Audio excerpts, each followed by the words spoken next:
Hello, our next topic is the reproduction. Reproduction in bacteria. They mainly reproduce by the two different way. First is the asexual mode. Second is by the sexual mode. In asexual mode, there are the two main methods for the reproduction. First is the binary fission, and the second is the spore formation. Binary fission. In bacteria, asexual reproduction takes place mainly by the binary fissions. It is a very quick method of the reproduction and occurs through the 4 different stages. Means जो binary fission होता है इसकी हमारी 4 different stage होती हैं.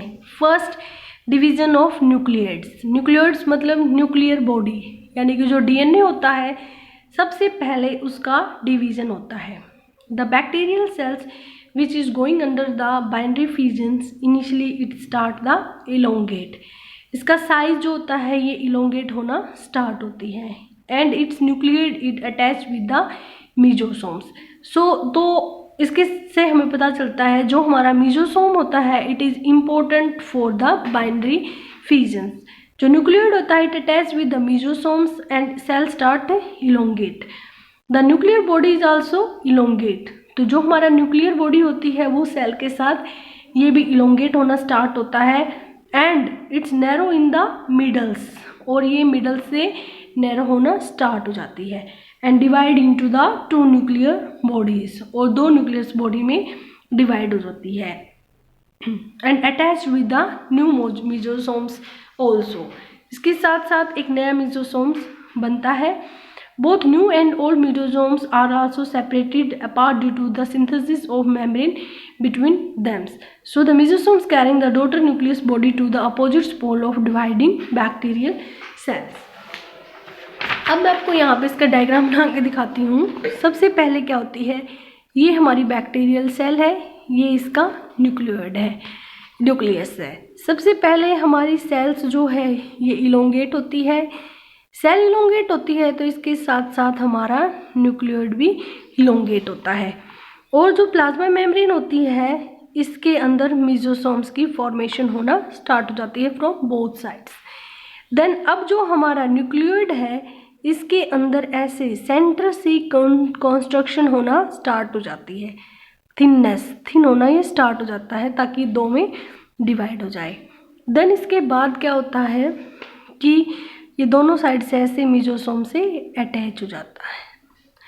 Then जो ये central construction होती है इसकी ये और ज़्यादा डीप हो जाती है, और हमारा जो न्यूक्लियोइड होता है it divide into the 2 nuclear body, और 2 न्यूक्लियर बॉडी में ये अटैच हो जाता है. देन इसके साथ साथ हमारे 2 मीजोसोम्स की फॉर्मेशन हो जाती है, और वो इसके साथ अटैच हो जाते हैं दोनों, और इन दोनों के बीच में प्लाज्मा मेम्ब्रेन की फॉर्मेशन करने में हेल्पफुल होते हैं, और इन दोनों न्यूक्लियर बॉडी को अपोजिट साइड्स में ले जाते हैं. That is the division of nucleoid. Then division of cytoplasm. Then इसके बाद क्या होता है, अब हमारा साइटोप्लाज्म भी डिवाइड होना स्टार्ट होता है into 2 equal parts. By the divisions of cytoplasm occur due to the formation of transparent and centripetal cross wall.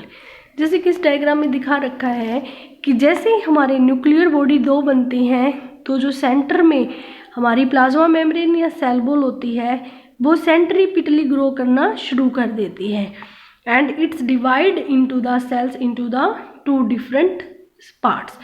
जो हमारी ये cell new formed cell wall होती है ये इन ग्रोथ करती है toward the centers and finally ये एक दूसरे से मिल जाती हैं तो फिर इनके अंदर कंप्लीट सेल वॉल की फॉर्मेशन हो जाती है and divide into the 2 daughter equal sales.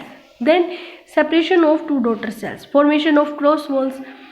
The cell wall material arise from the parent cell wall in the form of a ring-like septums in the furrow present between daughter protoplast. Thus, each daughter cell protoplast has its own constituting plasma membrane. The cross wall thus constituting become 2 layered due to the differentiation of the less denser layer in the middle. उसके बाद क्या होता है, इन दोनों के बीच में एक cross wall बन जाती है ये वाली, और लेस डेंसर्स एरिया, ये लेस डेंस एरिया होता है और इसको प्रोटोप्लास्ट को 2 इक्वल पार्ट्स में डिवाइड कर देता है।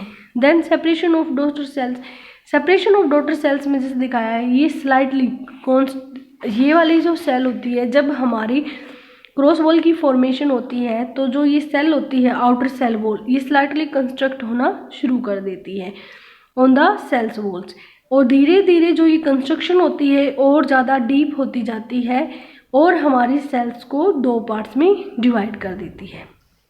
और इस तरह से हमारे जो बैक्टीरियल सेल है इसका बैक्टीरियल फ्यूजन हो जाता है and 2 daughter cells arise from the single bacterial sales.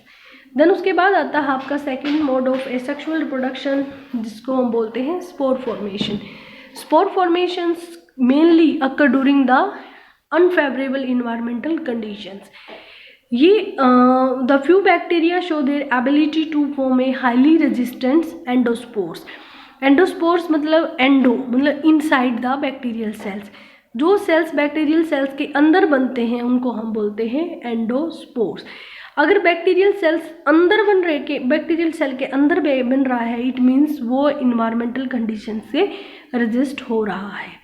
Mature endosperm occur singly in the bacterial sales and look spherical in Oval shapes. या तो मतलब ये कह रहा है कि एंडोस्पोर सिंगल बनता है, इनसाइड द सेल बनता है, स्पेरिकल या ओवल शेप का होता है। कुछ केसेस में ये टर्मिनल्स एंड्स पे भी बन सकता है, सब टर्मिनल एंड पे और टर्मिनल्स एंड पे भी बन सकता है।